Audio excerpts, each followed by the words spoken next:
Listo. Muy buenas tardes tengan todos ustedes. Acá nos encontramos con la magíster María Angélica Fuentes Siles. Ella es enfermera de profesión y con una amplia trayectoria y experiencia en la docencia universitaria. Con ella vamos a inaugurar nuestra sección de entrevistas y vamos a hablar del currículum oculto que se dicta en las universidades. Doctora María Angélica, siempre en las universidades hay un contenido curricular que se enseña a los alumnos, formativo, pero también sabemos que existe unas enseñanzas que le conoce como letos o currículum oculto. O sea, las cosas que no se dicen no están escritas, pero están implícitas. Cierto. Un ejemplo bien cierto sería, por ejemplo, que el profesor dice, es malo robar, sin embargo se ve que el profesor se apropia de las cosas, entonces él puede en su discurso decir muchas veces que robar es malo, que la deshonestidad es mala, pero él en sus actos, en su comportamiento está demostrando totalmente lo contrario. Y eso es lo que ven los alumnos. A ese respecto, en nuestra universidad, en la Universidad Wiener, de acuerdo a su experiencia, ¿no? Profesional y su experiencia docente, en el tiempo que usted se encuentra acá, ¿cómo está manejando la universidad esto? ¿Qué acciones está implementando de acuerdo a su perspectiva? ¿Qué está haciendo o qué no está haciendo? ¿Qué podría hacer para mejorar esto? Quisiera escuchar su opinión, doctora María Angélica. Bueno, muchísimas gracias por la entrevista. En realidad tiene usted mucha razón respecto a ese currículum oculto, que creo que en primer lugar va desde los valores que el profesor tiene. Correcto. Porque esos valores se van a transmitir no solamente a la hora de transmitir los conocimientos, sino a la hora de estar en el aula. Porque, como bien lo dijo usted, si el profesor exige puntualidad y dice ser puntual, ese profesor va a llegar puntual a clase. O sea, significa entonces que aquí viene una palabra clave para mí, es la integridad.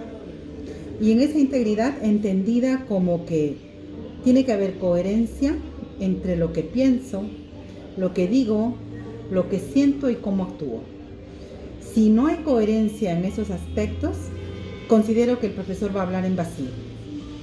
Y entonces, porque el alumno se da cuenta, como ellos dicen, ¿no? En una me doy cuenta que el profesor me va a exigir o dice que me va a exigir, pero al final no lo va a hacer. Entonces, yo creo que lo primero es la coherencia. En ese sentido, la universidad yo creo que es una de las cosas que las pide a sus docentes y que además supervisa que se realice con la supervisión que se hace en aula. No solamente a los estudiantes, o sea, directamente una clase, sino también con entrevistas individuales que se hacen a los estudiantes, a ver cómo va tu clase, con las reuniones que se hacen con los delegados de cada aula, con los mismos profesores, a ver cómo vas, con las visitas inopinadas que se hacen en el aula, etc. Entonces, sin embargo, siempre queda un margen, ¿no? Siempre queda un margen que yo digo que ese margen siempre debe ir estrechándose. Deberíamos ser,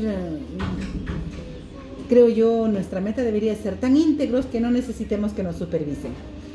De tal manera que si yo sé que debo hacer algo de una manera, pues tengo que hacerla de esa manera. No debería necesitar supervisión. Pero a veces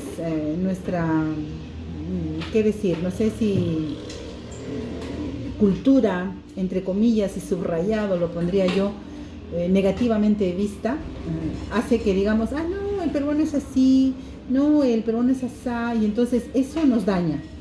Y de ese daño también nos toca a la universidad, porque sería iluso negarlo, porque pues lamentablemente decimos, no, hay tal cosa, hay lo otro, y queremos ponerle tapar el error o tapar lo que no es correcto con un parche, decir que esto se hace siempre.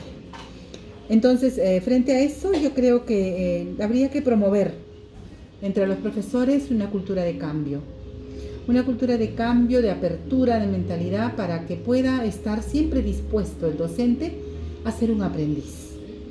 Porque nunca terminamos de aprender, de tal manera que si yo soy una persona al margen de la edad, como ven, no soy una jovencita, entonces si yo estoy dispuesta siempre a aprender, no creo que llegué al tope de mis aprendizajes, sino que siempre hay algo nuevo por conocer, entonces yo voy a estar abierta al cambio.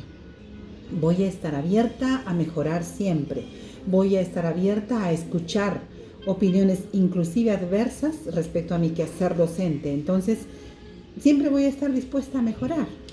Qué bueno. ¿Usted cree que la universidad ya sí globalmente como institución está haciendo algo para transmitir esta imagen de cambio, esta imagen de esta cultura de valores, de moralidad que es muy importante transmitirla en la formación a los alumnos hacia afuera, ¿no? Hacia la imagen externa? ¿Cómo nos ven a la Universidad Wiener el público externo? ¿Cree que se está manifestando esto?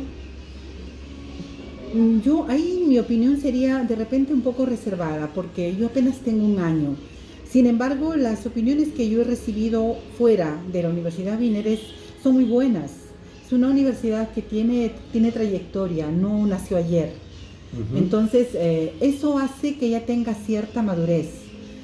Por tanto, yo creo que, digamos, que podríamos hacer más, siempre podemos hacer más, ¿no? Entonces, ahora, más aún, habiendo obtenido el licenciamiento, yo creo que es un buen momento para trabajar más nuestra imagen hacia la sociedad y también hacia nuestro público interno, ¿no?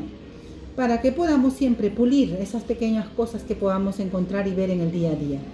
Excelente. Yo le agradezco bastante su tiempo, mi querida profesora. Excelente su opinión y esperemos que sigamos avanzando siempre por mejorar no solamente a nuestra universidad, sino pues obviamente a todos los peruanos, porque queremos que nuestro país sea siempre cada vez más grande. Muchas gracias. Gracias también. Hasta luego. Muy bien.